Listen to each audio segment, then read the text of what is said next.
Hello, today I'm going to be reviewing a few rounds from the Dark Zero Beast Coast game, reviewing why Dark Zero struggled in the beginning, which I know some people may have forgot about watching the end of this game, how Dark Zero took 5 straight to win the game 7-2. But towards the beginning of the game, Dark Zero actually struggled and were in an even competition with BC. So I'm going to see what BC did right, or rather more Dark Zero did wrong in that even competition, and how they were able to fix that and basically put the game on absolute ice to deliver a clinic onto BC for the second half of the game. So the first round I wanted to show you is the second time that Dark Zero got to attack the Throne Armory bomb site. This is the only bomb site they lost on either attack or defense. They lost it on attack twice, and those were the only 2 rounds they lost. So I'm going to show how they struggled in those 2 rounds, as well as how they succeeded in virtually every other round. This round, they basically just lose gunfights on room clear, but I just wanted to show that that is definitely a possibility, and that's just another reason why this map, and this set especially, is so good for the defenders. But that's not the only reason. As we see in the first round, DZ actually managed to clear the room.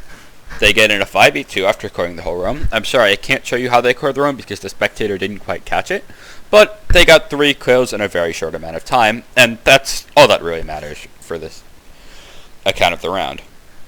Anyways, Hyper gives up his body for free due to poor droning, and basically the mistakes just keep piling up for DC uncharacteristically. They basically just don't manage to get sufficient intel on the players at all times. Normally in a 4v2 they would be extremely consistent on the whereabouts. If you watch any of Dark Zero's videos that they released with their voice comms, anytime they're in man up, they're always like, where is he, what do we need to do to get him killed, how can we work him? But here, they don't really appear to be doing that, and it really seems to punish them. Anyways, the take Dark Zero is doing here is called a yellow take. Basically, you breach the yellow wall, and you need to take control of the entire top floor, as well as Coke, which is why they lost the second round. Why do you need the entire top floor in Coke? Well, because you want to breach the yellow wall. You can't be getting swung for bathroom if you want to breach this, neither can you get swung from the hallway. Why do you need the entire vert? Because Theds needs to play vert to clear any position, such as pizza, close left, teams have a lot of different calls for it, as well as pillar. Pizza is also called fireplace, by the way. It's just a hard left position over here, and then Sedge also needs to clear the hard right position to make sure that you can actually walk in the breach without being challenged from 5 different crossfires. Regardless, DZ does manage to get that control, but they just have a very sloppy execute. Look at this, they have 3 people, NJ should be on vert, and Canadians should theoretically be able to easily cover the plant, but NJ curiously gives up his vert and decides to go for a split hatch drop. I'm not quite sure the reasoning behind this, but he gets easily picked by Surf, and due to the nature of the pillar and the fact that there was no one watching from vert, Canadian can only watch one side of the pillar, picks the wrong side, and Surf gets an easy double.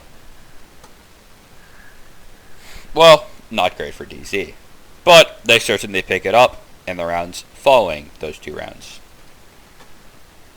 Because after this 2-2, they go on to win 5 rounds straight and not lose a single round the rest of the game.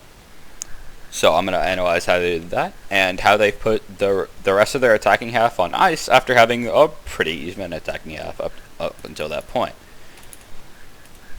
So first off, when I was watching this originally, I thought this was a mistake, but DZ just had a very careful plan and a very good idea of how they wanted to play the round out, and they play the roam clear incredibly passive, and maybe even to a fault, in my opinion, definitely to a fault. Look at this Arcade Stairs player.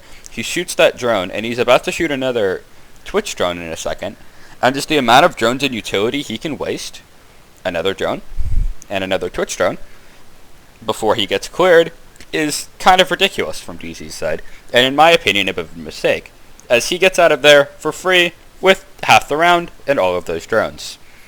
Quite the steal from Surf. But Dark Zero is about to pick it up really well in their execute, because it's going to be really clean. So how they do that is Pambazoo pushes in break to cut off any potential roamers, but they already managed to get back to site.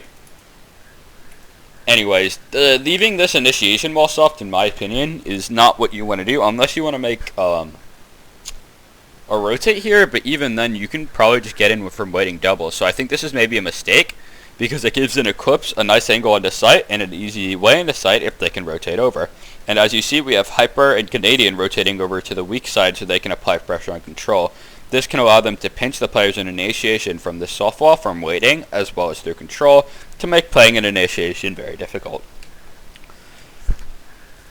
Sweater gets okayed, which, I mean, there are only 30 seconds left, so this would normally, against non-Dark Zero, this would actually be very defender favored. Against Dark Zero, this is actually pretty attacker favored. Hyper pushes in, and you see how Pambazoo was already pushing into control? That's because they know they want to go initiation. As you see, Hyper is taking the gunfight strictly on the initiation player, not even looking at office, because they want initiation. Eclipse pushes in, wants to plant close, but is stopped by Drip, but that doesn't matter, because both Hyper and Pamba are there for the refrag. Overall, very clean execute from Dark Zero. I think the time could have been significantly better, and that roam clear was definitely a little slow. But overall, a great run from DC. Next round that BC plays is a bunk defense, in which Dark Zero also elect to go for a cafe take. Now, this round is particularly interesting to me because bunk is considered the second best site, or the best site by some teams. It's not actually fully agreed to be worse than third, even though statistically it is. Regardless, though, it's a really good site, and initiation is arguably not quite as good. So Dark Zero managing to beat this and establishing a 4-2 half would be an incredible achievement for them, which obviously they managed to do. They do that by keeping Eclipse on break repel and always holding the upper arcade the entire round so that Anthony can't rotate back into this upper arcade position. This allows them to push in through, 1 second, I need to skip, Cafe, as well as the arcade window. Sure, Drip gets the opening kick onto Pamba, but they're pushing up through Cafe, as well as this arcade position. This player cannot get swung from here because Eclipse is holding this rotate. So he's free to push up on the arcade position with the cafe position.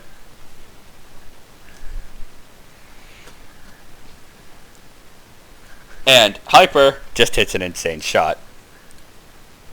This is kind of a gunfight heavy way of scoring this, but Hyper just kind of pops off here. And while it is gunfight heavy, I think the gunfights there are significantly more attacker favored than your average gunfight on theme. While they're doing that, Canadian is taking the weak side and wins a gunfight on control. I don't think that gunfight was in his favor, but at the same time, DZ's basically just winning everything at this point. DZ takes it 4-2 half. And I'm not going to show BC's entire attacking half, or really many rounds from it, because I think overall, as soon as BC was losing when going onto the attack, that was basically all she wrote. Because at the current moment, BC is just not a coordinated enough team to take a team like DZ on attack on a map like Theme Park. It's simply not going to happen. But anyways, this setup for DZ is actually kind of complicated and might even warrant its own video later. But all you need to know for now is that it's extremely roam heavy and they have 4 roamers with only 1 site player. Pamba starts out this round with some early aggression. He zombies off this to make a nasty angle that you see right here. Later he's going to use this to jump out to get the OK on Sweater. And as you can see, BC just don't really seem ready for any of DZ's aggression, and Pamba can set him really off guard to make it officially party time.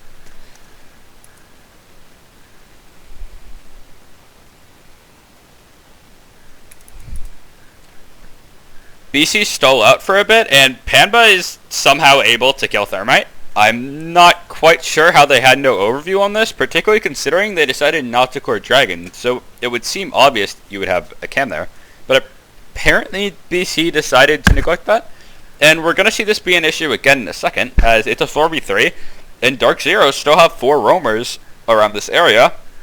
I believe Eclipse fell back, but Canadian and Hyper are still in the top Dragon side of the map uncleared. And Cash and I believe Hyper is in control somewhere.